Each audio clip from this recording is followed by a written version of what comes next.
വിക്രമാദിത്യൻ പിടിച്ചുകൊണ്ടുവരവേ ഇക്കുറിയും വേതാളം കഥ പറച്ചിലിന് ആരംഭമിട്ടു. വനപ്രദേശത്തിലെ വിക്രമസേനൻ എന്ന രാജാവിന് കൃശാൻ എന്നു പേരായ ഒരു പുത്രനുണ്ടായിരുന്നു. അവൻ ഒരു കിളിയെ ഓമനിച്ച് വളർത്തി വന്നു. ഭൂതം, ഭാവി, വർത്തമാനം എന്നീ കലകളിലെ സംഭവങ്ങൾ പറയുവാൻ ആ കിളിക്ക് അസാമാന്യമായ കഴിവുണ്ടായിരുന്നു. ഒരു തവണ രാജകുമാരൻ തന്റെ വിവാഹം എപ്പോഴാണ് ഉണ്ടാവുക എന്ന് ചോദിച്ചപ്പോൾ അതിങ്ങനെ മറുപടി പറഞ്ഞു. വേദപുരിയിൽ വിശ്വമോഹിനിയായ ഒരു രാജകുമാരിയുണ്ട്. ത്രികാല ഫലങ്ങൾ പറയുവാൻ കഴിവുള്ള ഒരു കിളിയെ അവളും വളർത്തുന്നുണ്ട്. തന്റെ രാജാവ് ആരായിരിക്കുമെന്ന് അവൾ ഒരു ദിവസം കിളിയോട് ചോദിച്ചു. വംഗദേശത്തിലെ കൃശാൻ എന്ന രാജകുമാരനാണ് ഭർത്താവായിരിക്കുക. അവൾ തന്റെ പിതാവിനോടും സൈനികരോടും കൂടി ഇവിടേക്ക് വരുന്നുണ്ട്. കിളി പറഞ്ഞത് സത്യമായിരുന്നു. അല്പസമയത്തിനുള്ളിൽ ലീലാവതി എന്ന രാജകുമാരിയും പരിവാരങ്ങളും അവിടെ എത്തിച്ചേർന്നു. അവരുടെ വിവാഹം കഴിഞ്ഞു. രാജകുമാരനും പത്നിയും സ്വൈരസല്ലാപങ്ങളിൽ ഏർപ്പെട്ടുകൊണ്ടിരിക്കെ രണ്ടാളുകളുടെയും കിളികൾ വെവ്വേറെയാണ് കിടന്നിരുന്നത്. അവയ്ക്ക് വിനോദിക്കുവാനുള്ള അവസരം ഉണ്ടാക്കി കൊടുക്കുവാൻ വേണ്ടി രണ്ടു കിളികളെയും ഒരു കൂട്ടിലാക്കി അടച്ചു. ആൺപക്ഷി പെൺപക്ഷിയോട് മുട്ടിയുരുമാനും കുറുകി അടുക്കുവാനും തുടങ്ങിയപ്പോൾ പെൺപക്ഷി വിസമ്മതം പ്രകടിപ്പിച്ച് അകന്നുമാറി. അവർക്കിടയിൽ ഒരു വല്ലാത്ത സൗന്ദര്യ പിണക്കം. ഈ ഒഴിഞ്ഞുമാറ്റത്തിന് തക്കതായ കാരണവും അവളുടെ പക്കലുണ്ട്. അത് വെട്ടി തുറന്നു പറഞ്ഞു അവൾ. പുരുഷവർഗത്തെ വിശ്വസിക്കരുതെന്ന് ഞാൻ മനസ്സിലാക്കി വെച്ചിട്ടുണ്ട്. ആൺപക്ഷി വിട്ടുകൊടുത്തില്ല. അവൻ പറഞ്ഞു, അതെ, പുരുഷവർഗമല്ല, സ്ത്രീവർഗമാണ് വിശ്വസിക്കാൻ കൊള്ളാത്തവർ. ഇത് കേട്ട് കിടന്നിരുന്ന രാജകുമാരൻ പെൺപക്ഷിയോട് എന്തുകൊണ്ടാണ് ആൺവർഗം വിശ്വസിക്കുവാൻ കൊള്ളരുതാത്തവരായതെന്ന് ചോദിച്ചപ്പോൾ അതിനുത്തരമായി പെൺകിളി ഒരു കഥ പറഞ്ഞു. ധനികനായ ഒരു ചെട്ടിയാരുടെ ഏകപുത്രനായിരുന്നു ധൂമകേതു. അവൻ ധൂർത്തനും ദുഷ്ടനും സ്ത്രീലമ്പടനുമായിരുന്നു. തന്റെ സ്വത്തെല്ലാം സുഖഭോഗങ്ങൾക്കായി ചിലവഴിച്ച ശേഷം അവൻ ദേശാടനം ചെയ്യാൻ തുടങ്ങി. അയൽ രാജ്യമായ അഴകാപുരിയിലെ ഒരു ചെട്ടിയാർക്ക് ധൂമകേതുവിനോട് പ്രതിപത്തി തോന്നി. അവന് തന്റെ മകളെ വിവാഹം ചെയ്തു കൊടുത്തു. കുറെ കാലം കഴിഞ്ഞ് അവൻ ഭാര്യാസമേതം നാട്ടിലേക്ക് മടങ്ങി. മാർഗമധ്യേ ഒരു വനമുണ്ടായിരുന്നു. അവിടെ എത്തിയപ്പോൾ അവന് താൻ പണ്ട് ജീവിച്ചിരുന്ന സ്ഥലങ്ങളെയും സംഭവങ്ങളെയും പറ്റി ഓർമ്മ വന്നു. എത്രയോ ആഹ്ലാദ തുന്തുലിതമായിരുന്നു അക്കാലത്തെ ജീവിതം. പക്ഷേ പറഞ്ഞിട്ടെന്ത് പ്രയോജനം? ഇപ്പോൾ കയ്യിൽ പണമില്ലല്ലോ. ചിന്തിച്ച് അവനൊരു വഴി കണ്ടെത്തി. നിഷ്പ്രയാസം പണം നേടാനുള്ള വിദ്യ. അവിടം കള്ളന്മാരുടെയും കൊള്ളക്കാരുടെയും ആവാസ രംഗമാണെന്ന് പറഞ്ഞ് ഭയപ്പെടുത്തി. ഭാര്യയുടെ ആഭരണങ്ങളെല്ലാം അഴിച്ചു വാങ്ങി. ഇനി ഭാര്യയെ അകറ്റണം. അതിനും ധൂമകേതു പറ്റിയ മാർഗം കണ്ടുപിടിച്ചു. അടുത്തുള്ള കിണറ്റിൽ വെള്ളമുണ്ടോ എന്ന് പരിശോധിക്കുവാൻ പറഞ്ഞ് അതിന് പ്രേരിപ്പിച്ചിട്ട് അവൾ അങ്ങോട്ട് എത്തി നോക്കിയപ്പോൾ അവൻ ഭാര്യയെ അതിലേക്ക് തള്ളിയിട്ടു.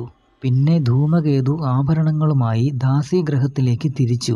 ഭാര്യയാകട്ടെ കിണറ്റിൽ കിടന്ന് നിലവിളിക്കുവാൻ തുടങ്ങി. ശബ്ദം കേട്ട ചില വഴിപോക്കർ സുന്ദരിയും സുശീലയുമായ ആ സാധ്വിമണിയെ മരണത്തിൽ നിന്നും രക്ഷിച്ചു. വിവരം ചോദിച്ചപ്പോൾ താൻ ഭർത്താവിനോട് കൂടി അദ്ദേഹത്തിന്റെ വീട്ടിലേക്ക് പോവുകയായിരുന്നുവെന്നും ചില കള്ളന്മാർ വന്ന് ഭർത്താവിനെ പിടിച്ചുകെട്ടി തന്നെ കിണറ്റിൽ തള്ളിയിട്ട് പോയി എന്നുമാണ് അവൾ അവരോട് പറഞ്ഞത്. ഉത്തമയായ ആ സ്ത്രീരത്നത്തിന്റെ പതിഭക്തി അന്യാദൃശ്യമായിരുന്നു. അവൾ വീട്ടിൽ മടങ്ങിയെത്തി മാതാപിതാക്കളോടും ഇങ്ങനെ തന്നെ കള്ളം പറഞ്ഞു. വേശ്യാഗൃഹത്തിലെത്തിയ ധൂമകേതു പണം മുഴുവൻ കഴിഞ്ഞപ്പോൾ അവിടെ നിന്നും പുറത്താക്കപ്പെട്ടു. അവൻ ആഹാരത്തിന് പോലും വകയില്ലാതെ വലഞ്ഞു നടന്നു. ഭാര്യ കിണറ്റിൽ കിടന്ന് മരിച്ചു കാണുമെന്നും എന്തെങ്കിലും കൗശലം ഉപയോഗിച്ച് ഭാര്യ വീട്ടിൽ നിന്നും ഇനിയും പണം തട്ടിയെടുക്കാമെന്നും കരുതി അവൻ അങ്ങോട്ട് നടന്നു. വഴിയിൽ വെച്ച് അവനെ കണ്ട ഭാര്യ വിവരങ്ങളെല്ലാം പറഞ്ഞ് വീട്ടിലേക്ക് കൂട്ടിക്കൊണ്ടുപോയി. അവർ കുറെ കാലം അവിടെ താമസിച്ചു. വീണ്ടും അവന് ദാസികളുടെ മധുര സ്മരണയുണ്ടായി. അവരുടെ സുന്ദരമായ മേനി അവൻ ഭാവനയിൽ കണ്ടു. പക്ഷേ കൈവശം പണമില്ല. എന്തു ചെയ്യും? ഒരു ദിവസം അവൻ ഭാര്യയെ കൊന്ന് ആഭരണങ്ങളും എടുത്ത് ദാസിഗ്രഹത്തിലേക്ക് തന്നെ തിരിച്ചു. കിളി ധൂമകേതുവിന്റെ കഥ പറഞ്ഞ് അവസാനിപ്പിച്ചിട്ട് ഒരു നെടുവീർപ്പോടെ ചോദിച്ചു, ഇങ്ങനെയുള്ള ഒരു പുരുഷവർഗത്തെ എങ്ങനെയാണ് വിശ്വസിക്കുക? അതുവരെ ഒന്നും മിണ്ടാതെ എല്ലാം കേട്ടുകൊണ്ടിരുന്ന ആൺകിളി സ്ത്രീകളെ വിശ്വസിക്കാതിരിക്കാനുള്ളതിന്റെ കാരണം വിശദമാക്കി. അതും നല്ലൊരു രസികൻ കഥയായിരുന്നു. ധർമ്മകേശൻ എന്ന വ്യാപാര പ്രമുഖന്റെ സുന്ദരിയായ ഭാര്യയായിരുന്നു കോമളവല്ലി. കച്ചവടത്തിന് വേണ്ടി 6 മാസം ധർമ്മകേശൻ വിദേശ സഞ്ചാരം ചെയ്തപ്പോൾ കോമളവല്ലി ഒരു രഹസ്യ കൂട്ടുപിടിച്ചു. വ്യാപാരി മടങ്ങി വന്ന് ഭാര്യയോട് കൂടി രാത്രി ഉറങ്ങാൻ കിടന്നു. ഭർത്താവ് ഉറങ്ങുന്നതുവരെ അവൾ കൂട്ടുകാരനോട് തോട്ടത്തിൽ ഒളിച്ചിരിക്കാൻ ചട്ടം കെട്ടി. പട്ടണത്തിലെ രാത്രി പാറാവുകാർ മറഞ്ഞിരിക്കുന്നവനെ കണ്ട് കള്ളനാണെന്ന് ശങ്കിച്ച് അവന്റെ നേരെ അസ്ത്രം തൊടുത്തുവിട്ടു. അവൻ വായും പൊളിച്ച് ഇരുന്ന ഇരിപ്പിൽ മരിച്ചുപോയി. കോമളവല്ലി അവിടെ എത്തി പെട്ടെന്നുണ്ടായ ആവേശത്തിൽ അവനെ ചുംബിച്ചപ്പോൾ അവളുടെ മൂക്ക് അവന്റെ വായയിൽ പെടുകയും പെട്ടെന്ന് വായ കൂട്ടിയപ്പോൾ നാസാഗ്രം മുറിഞ്ഞു പോവുകയും ചെയ്തു. മൂക്ക് മുറിഞ്ഞപ്പോഴാണ് അവൾ അവതാളത്തിലായത്. നാട്ടുകാർ അറിയാതിരിക്കാൻ വേണ്ടി സ്വന്തം ഭർത്താവ് തന്റെ മൂക്ക് മുറിച്ചു കളഞ്ഞു എന്ന് പറഞ്ഞ് വിലപിക്കുവാൻ തുടങ്ങി. പലരും ഓടിക്കൂടി വ്യാപാരിയെ പിടിച്ചുകെട്ടി രാജസന്നിധിയിൽ ഹാജരാക്കി. രാജാവ് ചോദിച്ചപ്പോൾ അയാൾക്ക് ഒന്നും പറയുവാനുണ്ടായിരുന്നില്ല. അബലയായ ഒരു വനിതാരത്നത്തിന്റെ മൂക്ക് അരിഞ്ഞു കളഞ്ഞതിന് രാജാവ് ധർമ്മകേശനെ തൂക്കിക്കൊല്ലാൻ വിധിച്ചു. ഇതിനിടയിൽ അസ്ത്രമേറ്റു മരിച്ച യുവാവിന്റെ ശരീരം പരിശോധിച്ചപ്പോൾ അതിന്റെ വായയിൽ അവളുടെ നഷ്ടപ്പെട്ട മൂക്ക് കണ്ടെത്തുകയും സത്യം തെളിയുകയും ചെയ്തു. ദുർഭഗയായ കോമളവല്ലിക്ക് മരണശിക്ഷ കിട്ടി.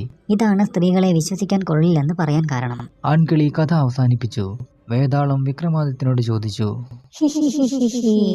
രാജാവേ, ധൂമകേതുവും കോമളവല്ലിയും ചെയ്ത പാതകങ്ങളിൽ ഏറ്റവും കഠിനമായത് ഏതാണ്? വിക്രമാദിത്യൻ പറഞ്ഞു, പുരുഷന് സ്ത്രീയെ വിൽക്കുവാനും കൊല്ലാനും അധികാരമുണ്ട്, സ്ത്രീക്ക് അതില്ല. അതുകൊണ്ട് കോമളവല്ലിയുടെ പാതകമാണ് കഠിനം. വിക്രമാദിത്യൻ അത് പറഞ്ഞു തീർന്നതോടെ വേതാളം പിടഞ്ഞു കുതറി ഒരു കണക്കിന് കെട്ടഴിച്ച് ചാടി ഓടി മുരുക്കുമരത്തിൽ കയറി.